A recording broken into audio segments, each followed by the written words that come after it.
Hello and welcome to yet another episode of Reset Diaries. And today I'm joined by Priyanka Nath, who has been thriving as a marketing executive at Google. And then she decided to pause it all and gave a fresh start to her career. And I will tell you what that career is because it's very new for me also. So I will let her explain. So along with you guys, I will also learn more about this journey of hers. Welcome, Priyanka. Welcome to Reset Diaries. Thank you so much, Asta, for having me here. And I really look forward to our conversation. So, Priyanka, as I just told my guests that you were thriving at Google and you were doing great there, then what happened? You stepped away from all that stability and now you are building your portfolio career. So, can you explain a little bit about your background and then also touch upon what is portfolio career? Absolutely. I think to start, I'll keep them as disparate events. They didn't really happen at the same time. So I left Google because at the level I was currently at in a APAC marketing leadership role, I personally did not see opportunities for progression or even lateral mobility. And both of those were really important to me at the time. As you can imagine, big tech has been going through a lot of streamlining, particularly after the overhiring spree we saw in the pandemic. So it has been challenging for sure. I was also doing my current role for close to 3 years, and I was starting to feel like, okay, is there really that much more to learn? Am I going to go on autopilot at some point? And for me, those are warning signs that something's not right. I need to make a change. And I think it's really important to listen to your gut because it gives you a sense of, okay, this is great for now, but is it going to continue to satisfy me going forward? So if I would have continued as is, I think I may have either felt bored or quite frustrated. And that's really why I said, okay, before I decide what to do next, I just want to take a step back. And I think sometimes we don't allow ourselves the time or the space to really think through what do I want to do. I'll be fair, I did have some level of flexibility because I moved to a different kind of employment path. I also had enough savings that gave me the opportunity to step back. And I think it's really important to be honest about it because I know some people don't have the possibility to do that. So I was at a stage where I could give myself time and space to just think clearly and to be open to new possibilities, new ideas, to talk to new communities I hadn't interacted with before. And honestly, for me, that was the trigger. Through that process, I started to discover the world of fractional and portfolio careers, and I'll explain what they are in a minute. I followed a few fractional CMOs on LinkedIn. I joined a few communities on Slack. And I think what I really liked about it is the flexibility and autonomy it provided. And if you don't mind, I can now explain what portfolio career is so everyone is clear. So a portfolio career is a collection of multiple opportunities or projects. So think of it as multiple income or revenue streams versus one full-time linear career. Now, the word multiple is important. And as we start to speak, you'll find a lot of, I would say, similarities between a portfolio career and maybe a financial portfolio. Because when people construct a financial portfolio, they don't go all in on just equity or just debt, right? They're looking for the right mix across several asset classes for a certain rate of return and a certain level of risk. So think of a portfolio career as really the same way. Right? You could have multiple interests. You could be interested in many things and you want to curate and construct from the ground up, right? And just like in a financial portfolio, when you look at a portfolio career, there are two things that are really important to keep in mind. One is it diversified, right? Are you actually mitigating against risk and uncertainty? And of course, it should map to the interests and the passions that you have. There should be some level of diversification amongst these. And second, it should be mapped to your needs at a particular point in time, right? And your needs could be varied. You could have a need for financial stability. You could have a need for autonomy, a need for flexibility, a need for some kind of intellectual stimulation. So how you construct this portfolio should be mapped to your current needs, which also means that it's not set in stone.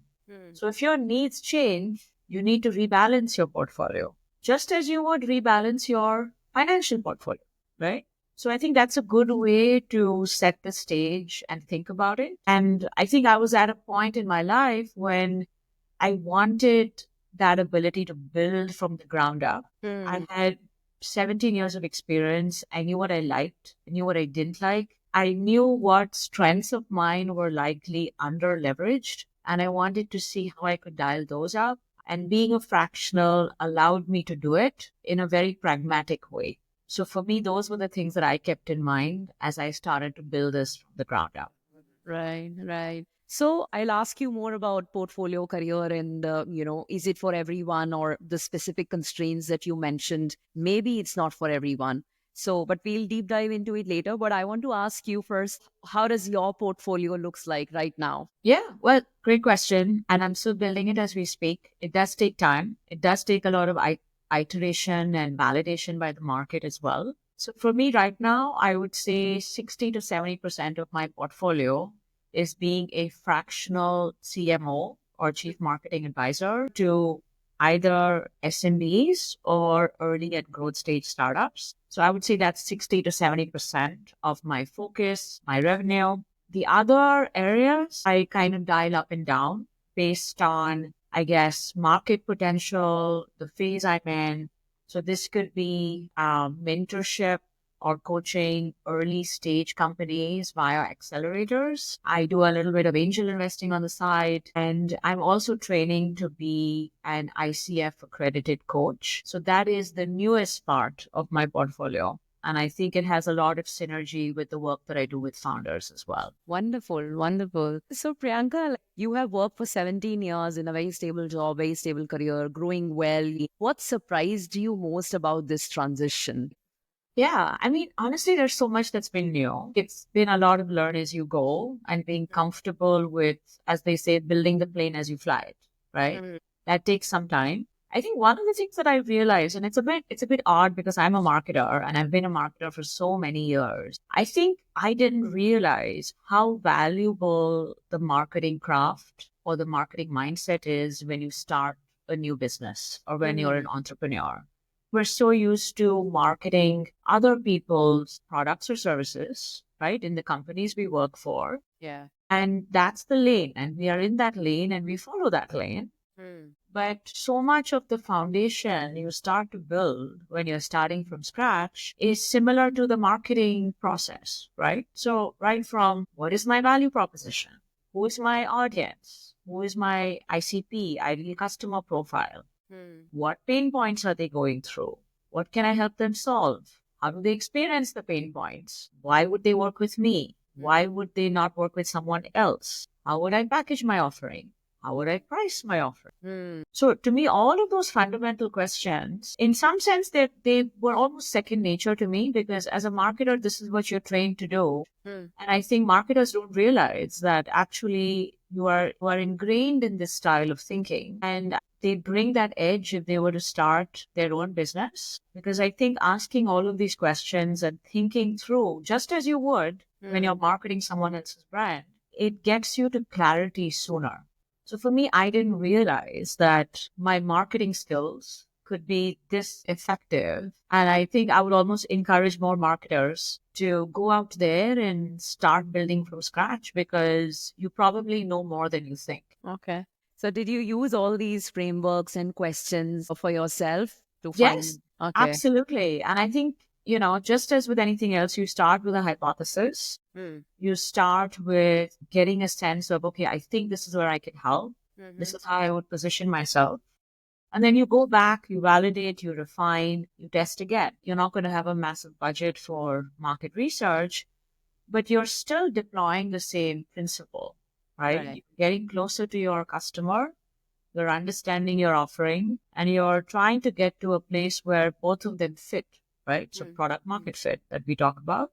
You also need to do that as a fractional for any line of work you're in. Okay. I wanted to ask you something else, but because you have used this word fractional quite a few times now, so I want to ask you, what is a fractional CMO or a CXO? What does it mean? Yes. So, I mean, just let's look at the word fractional to start with, right? So fractional means a part. And I think that's a good way to start explaining it because it is a part-time position. Now, fractionals tend to be more CXO, so they operate at a senior leadership level. So, which means you could be a part-time CMO, a part-time CFO, CTO, etc. It could be applied to any CXO position, and it is part-time. Some people choose to have a very defined time frame. It could be 3 months, 6 months. Some people choose to keep it indefinite. You also have people who come in if the earlier leader has left and the organization is looking for a 6 month solution before going in and trying to hire again full time. I think the important thing to understand is that fractional is different from freelance. Yeah. And there are people that sometimes confuse the two. They are different. So freelance is a lot more task based. It tends to operate at a more junior level. So for example, you have a freelance graphic designer or a freelance copywriter. Their scope of work tends to be fairly narrowly defined. So, which is why you tend to find freelancers on platforms like Fiverr or Upwork because they come on board for very discrete projects or tasks. Whereas a fractional CXO, to me, that is more about building relationships, driving strategic influence at the leadership level, working closely with the CEO, board if needed. And it's the ability to really influence change, right? It is not one specific task that you come in, you execute, and you leave. It's a much broader mandate and it's a leadership mandate. Right. So, which is why it's quite important, I would say, to distinguish the two upfront. Right. Thanks for clarifying that. Fractional is more for the leadership, which is more strategic in nature, and the freelance could be anything. It's more task oriented. But to me, somewhere also sounded like a contract based role. So, how will you differentiate the contract based role versus a fractional role? And my follow up question is that is fractional only applicable in the startup world, or even a larger size organizations have started onboarding fractional CXOs? Or how do you see the trend evolving? Yeah, I think it's a really good question. I think fractionals are valued when you need flexibility, right? And you may not be in a position to make a full time commitment. Perhaps you are exploring a new market, a new product, and you need someone to come in quickly and get to a certain level of maybe validation or scale. So I think startups are a good fit because very often they've gotten that initial round of funding.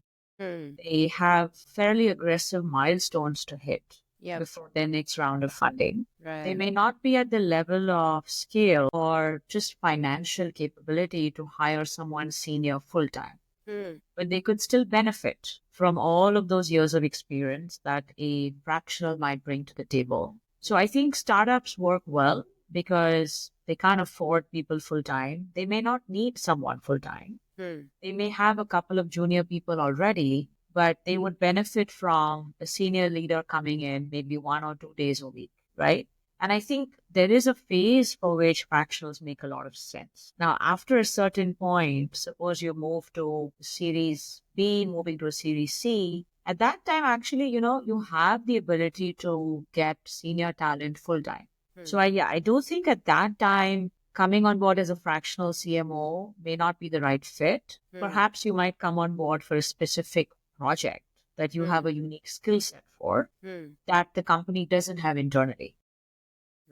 That might be a different kind of arrangement, might be more a consultant versus a fractional in that case. But I would say one is the company, and it could be an SMB or a startup, is looking for flexibility. It might be looking for someone to come in very quickly and add value. And those tend to be the use cases. So quicker time to value. Okay. It's quite a lot. So, in this new role, how are you structuring your time and energy? Because nothing is like well laid out and defined. So, is it coming naturally to you, or it's something you're building along the way? I think I'm building. I think I like being in a state of work in progress for this one because it evolves with time. Also, I would say Fractional is relatively newer in APAC versus the US. So you have to listen to the market as well and figure out how do you evolve your offering to suit what the market is ready for. So I was initially focusing on Southeast Asia. I'm looking to diversify to India as well. So I personally like a lot of the early stage conversations with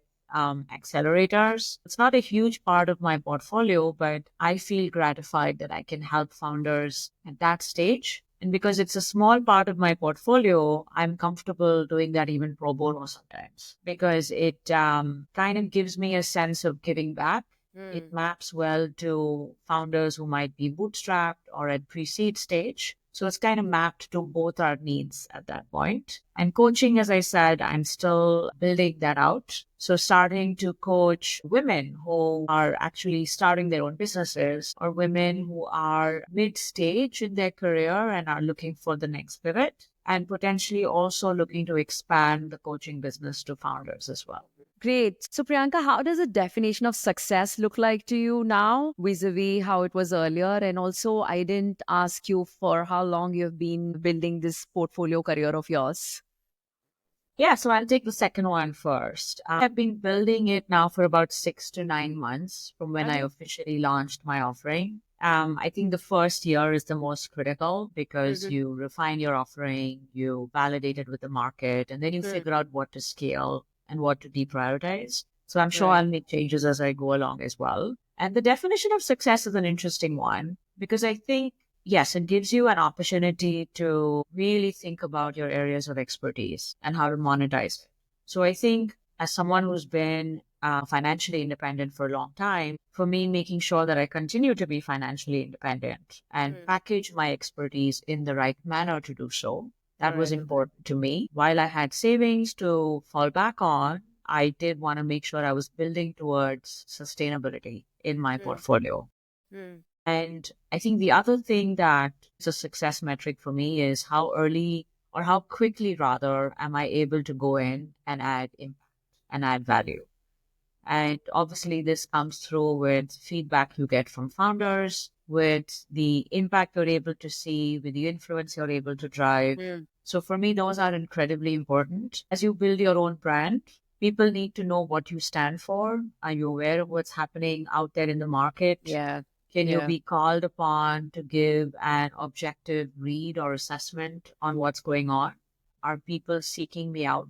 Are Mm. people asking me for advice or counsel on a particular topic? Am I contributing to the communities I'm part of as well? Mm. And I think as a marketer, that's what you want. You want to Right. move towards as much mastery of your craft as possible. Right. So since we are talking about this gig economy, I want to ask you, how is it? Like, do you pitch yourself or by word of mouth because you have built enough credibility in the industry and the geography? They reach out to you. Is it like a mix or you approaching them or they approaching you? How does it work? It's a combination of all of these, Hmm. right? And I think because I was in my first year, I planted a lot of seeds. I think is the right thing to do because Yeah. some seeds will grow, some seeds will not grow, right? That's Hmm. completely normal. And I think it's important to figure out where do you have leverage? Hmm. Where can you exercise a certain skill or asset that others don't have?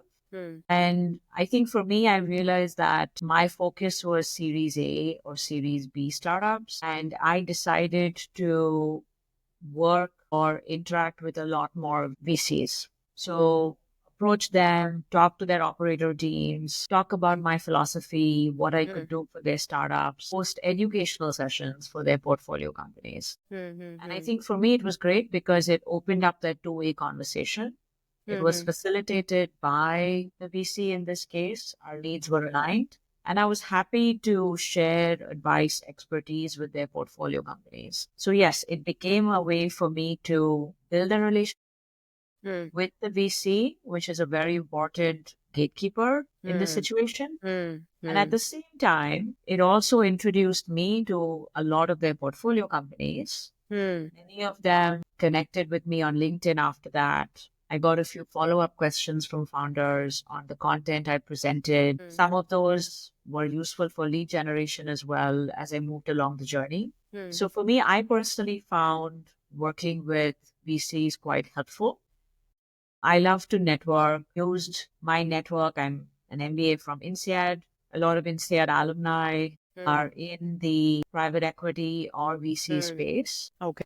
Definitely use my network in that space. There's also a large number of ex-Googlers in this space, or they could be founders themselves. So I think you have to leverage what's available to you, Right. given your network, given your expertise. Right. So yes, so combination of engagement through VCs, tapping various communities I was part of, being active on LinkedIn. I now get some inbound inquiries from LinkedIn itself because I'm active, I post content. Founders reach out to me through LinkedIn as well, and they're curious to know if I can help them. So I would say it's a combination of all of these. Right, right. Excellent. So, Priyanka, we'll shift gears a little bit now, and I would ask you questions around advisory. Like, if, let's say, anybody wants to step into this world of building portfolio career, because as you rightly said, especially we are seeing a lot of tech layoffs, and more people, I think, after COVID, are realizing that they want more flexibility in their lives. So, to begin with, if anybody wants to start building their portfolio career, what should be those baby steps to say that they must start doing? Yeah, it's a great question. I actually think one of the best tools is the Ikigai framework. I like it because it kind of makes you map your superpowers. What do you enjoy doing, right? What problems can you help the world solve? And what can you get paid for while you're solving it? And I think actually the combination of those four pillars is very interesting. To me, the portfolio approach actually is a really good way to think about what do I do with Ikigai once I've laid it out. Right. Because I think sometimes people look for intersection of all four circles, and people try to look at one job to meet all of those requirements, and that can be tough, right? Then you're kind of left feeling, God, is this working? How do I do this? Yes, I'm getting paid. Maybe I like what I'm doing, maybe I'm not, but is it really leveraging a strength of mine, right? So what I like about the portfolio career is you can figure out how to build a portfolio that maps to all four of those circles. Doesn't have to be a force fit. So I would say start with Ikigai. To me, particularly the first two, what are you really, really good at? So it's not just about your strengths, it's about those points of leverage. Because there could be strengths of yours that are parity or hygiene. Where are you phenomenally good?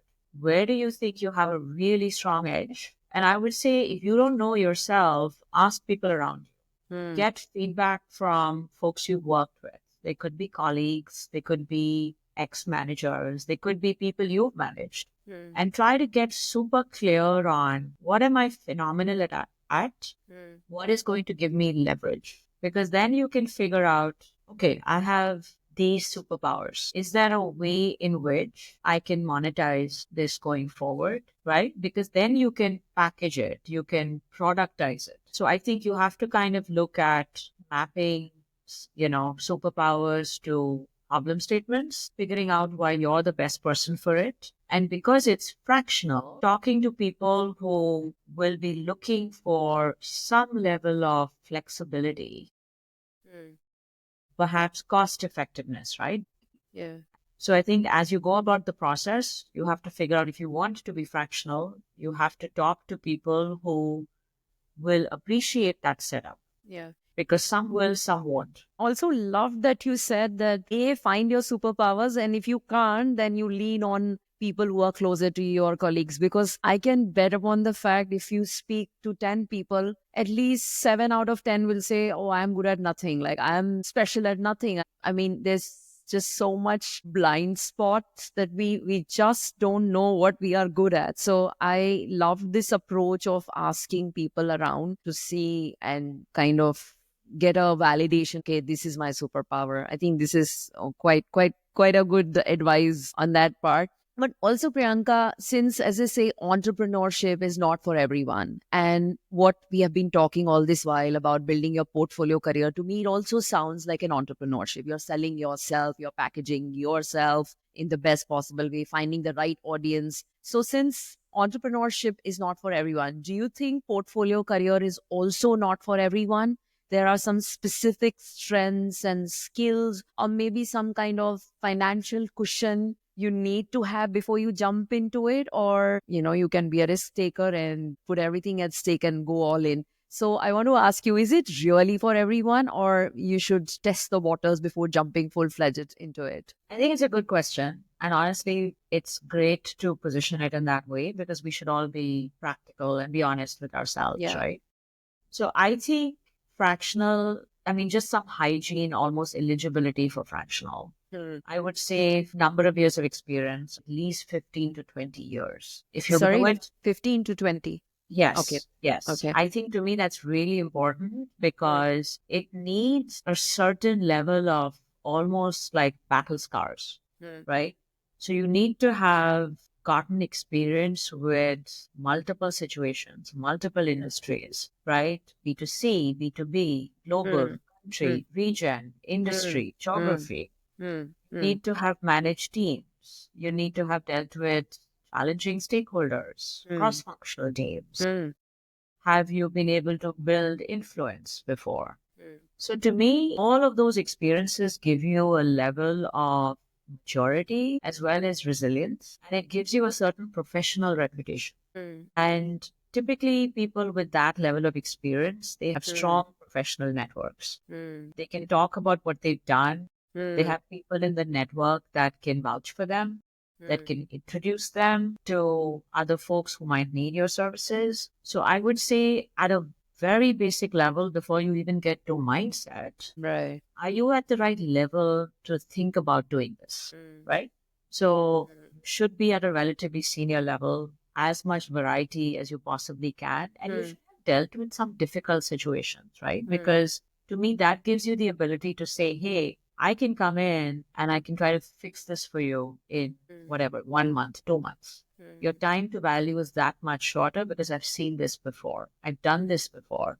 And this is mm, how I've done it before. mm, So to me, getting that level of seniority is incredibly important. mm, So I would not suggest people who are 5, 6 years mm, in their career. It's not the right time. mm, Get better at what you're doing, get better at your craft, take on leadership experience, expand your scope, expand your remit. If you're starting with one market, manage multiple markets. So to me, those are still areas in your career that you need to get experience in before you start going down the fractional route.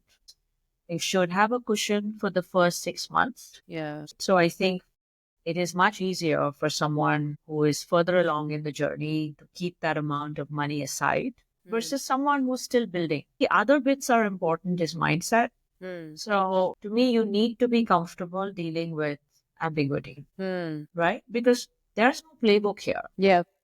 right? Yeah. No one is going to say, Asta, these are the rules. This is your go-to-market strategy. You Yeah. need to go in and execute. Yeah. No one is going to give you a playbook. Yeah. You have to learn as you go. You have to be comfortable making mistakes and learning from it. Yeah.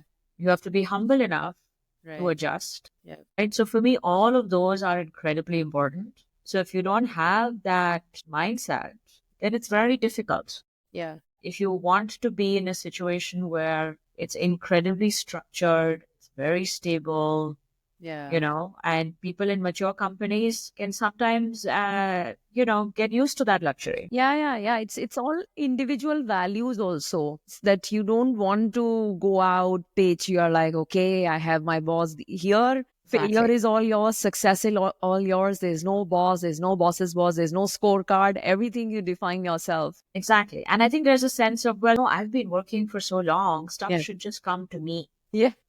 Stuff should land in my lap. Because come on, I've been here 15, 20 years. Yeah. Why Yeah. should I have to go out? So Right. to me, that kind of mindset is not helpful, right? Because you are reinventing yourself. So if you think about it as reinvention, then it's your job to go out and tell people why they should work with you. You can't Right. expect them to know because you're not the same person you were when you were working in a corporate job. right? So I think you have to look at this identity shift and you have to have the resilience, the curiosity, the humility, the learnability to accompany that shift. And I think there are particular stages of life when you feel ready to embark on this journey and go into the unknown. Right. And maybe there are times in your life when you just want stability, structure, and that's Yeah. totally fair. So Yeah. you have to be honest with where are you today and do you feel ready to take this on? Right. Right. Yeah. Because it will come with learning, it will come with failure. And Right. I think that's the case for anything new in life, right? Yeah. Yeah. Yeah. Yeah. True. True. Okay.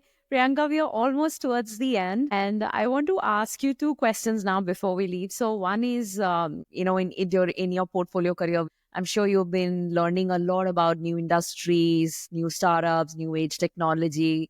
But what is something that really excites you, and what is something you would like to explore more of, which you haven't touched upon yet? Yeah. Well, I think we've gone, whatever, 20, 25 minutes without talking about AI, Yeah. right? So it's good to inject AI now, at least. Yes.